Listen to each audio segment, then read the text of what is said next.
Hey everyone, welcome to Reddit Readout. Today we are checking out Malicious Compliance. Story 1. Relocate our office base, see how that works out for you. This one is a small victory, but was super satisfying for me, so I wanted to share. I worked for a large international accounting firm with offices all over the country. Our boss, Karen, was well liked until she became the boss. A smiling assassin type who only cared about her position and looking good in front of the higher-ups. All about the numbers, even if what we had to do to get to those numbers didn't make sense. So here's the story.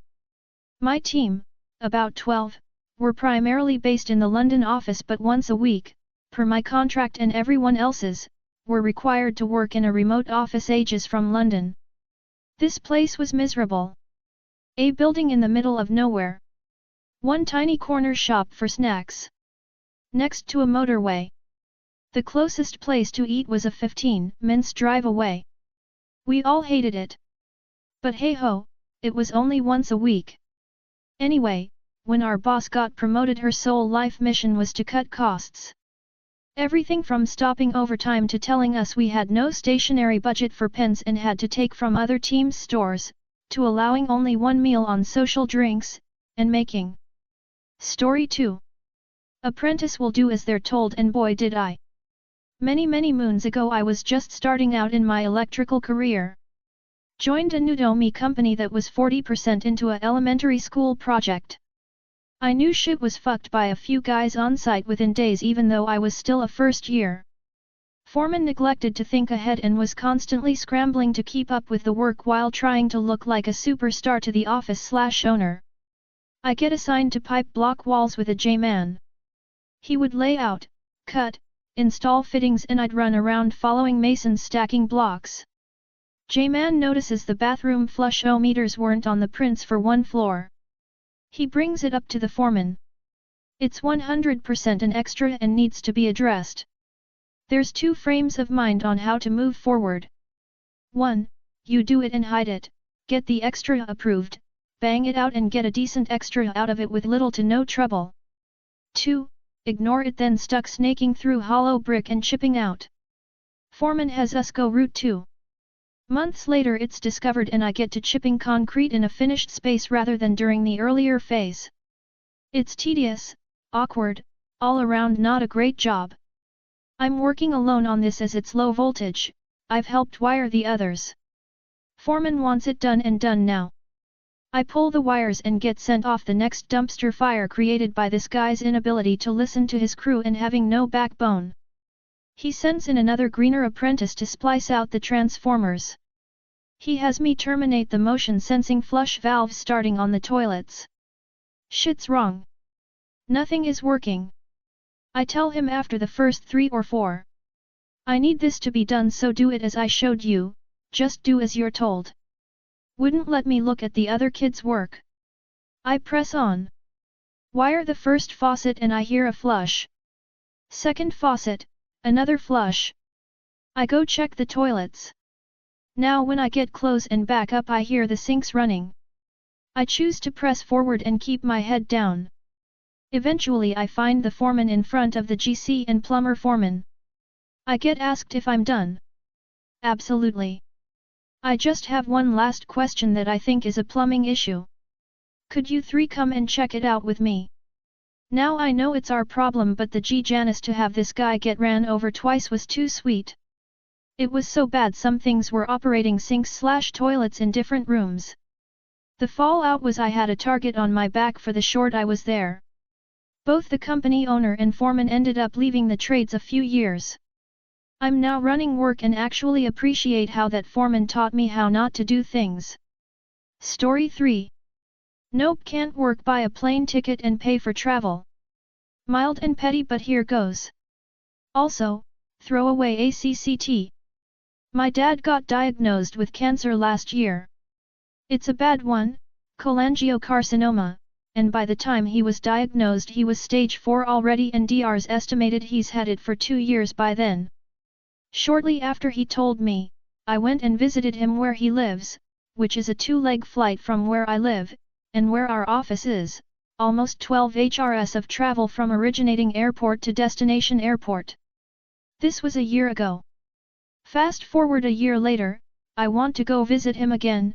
He's doing okay with chemo, but we're all expecting any bad event to happen at any point and then things might get complicated and bam, no more dad, so I asked my work if I can just work from my dad's house.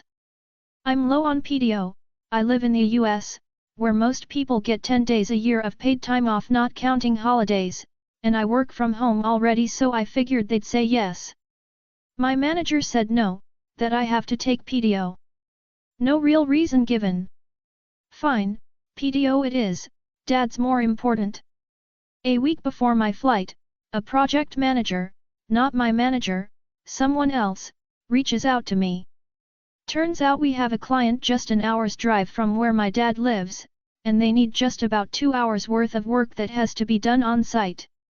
She asked me if I can take a couple of hours to go do that work. I said no, and didn't give her a reason.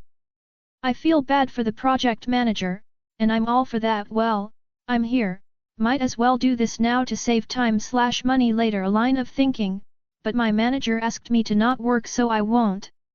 If they had just let me work from my dad's house, again, I already WFH and dad has good internet, I would have agreed to this quick work. Now, my company will have to buy plane tickets and pay for another technician's time and expenses, travel, rental car, hotel, per diem, etc. 4 hours worth of my time, 1 HR travel each way, plus 2 HRS actual work, turned into 26 hours, 2 HR travel periods, plus 2 HRS of actual work, worth of another technician's time, plus all the other travel-related costs. Edit. Lots of people are asking why even ask permission to work from dad's house. I WFH near the office and most of our clients. I still have to go to client sites every now and then, I just don't have to go into the office. I also deal with emergencies, though they're rare, so if an emergency happened and I happened to be 1,000 miles away without telling the rest of my team, it wouldn't look too great for me to say the least. Story 4. Ignore the time difference in the evening, I'll ignore it in the morning. Not me, but my father-in-law's story. In the 1970s, before email and faxes, my father-in-law, Carl, worked as a trust agent for a bank in the Midwest, which is on Eastern Time, ET. He handled trusts and estates for bank customers, including one older lady. Her son-in-law, Bruton, lived in California, which is on Pacific Time, PT, 3 hours behind Carl, and managed his mother-in-law's estate on her behalf. Bruton used to call Carl with questions, which is not a problem. Except Bruton would call Carl at home at 8 p.m. ET, expecting him to answer questions. Carl would be at home, eating dinner or spending time with his family, so Bruton's calls were unwelcome. Carl would explain the time difference and said that Bruton should call before 5 p.m. ET, not PT. But Bruton always ignored Carl's requests, and demanded that Carl call him back first thing in the morning. Carl was nice and would wait until 11 a.m. ET to give Bruton time to get settled in his own office. Until he decided he'd had enough. The day after Bruton's latest call, Carl went to his office extra early, got the information, and then promptly at 8 a.m., Carl called Bruton's house. A sleepy Bruton answered the phone and croaked, "Hello. Good morning, Bruton." Carl all but hollered into the phone. "What time is it?" Bruton groaned. "It's 8:00, Carl said. "But it's 5 o'clock in the morning here." "Hey, so it is. I guess there's a 3-hour time difference.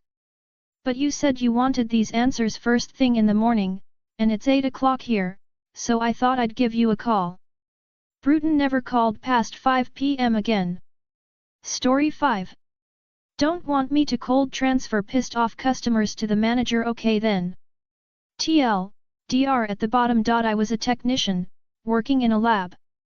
My job was to repair car parts for this third-party repair company. The company made such monumentally stupid decisions in a very short span, then over 50% of the call center all quit within 3 days of each other. So, the company started dragging employees from other departments kicking and screaming into the call center.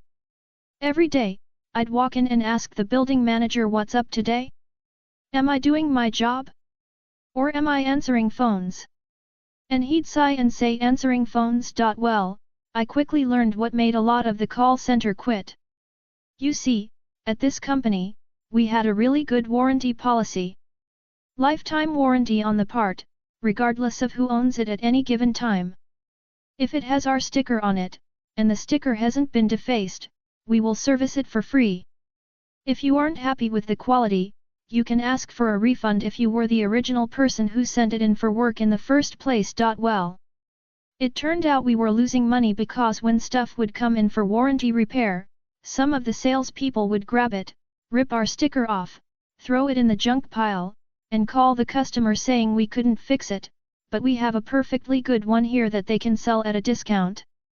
They did this so much that customers started just asking for refunds instead. We got so many refund requests that the building manager told the call center that we would not be honoring the warranty anymore, but not to tell the customers that. Lead them on. When they ask for a refund, tell them it's being processed and will take up to 6 weeks. 6 weeks from now, when they call asking where their refund was, tell them it was in the wrong stack of paperwork, or there was an error at the bank, whatever excuse you can think of, and tell them it'll be another 6 weeks. Keep doing this until they stop calling. Well, the call center revolted. More than half quit. When I found out this is what happened, I told them they don't want me on the phones, because I will not lie to customers. Building manager said tough shit, till they can hire more people for phones. I'm stuck there. So, when someone called, pissed off that they haven't received their refund, I profusely apologized, let them know I'm sure there is a good explanation, let me get you a manager, and I cold transferred them to the building manager.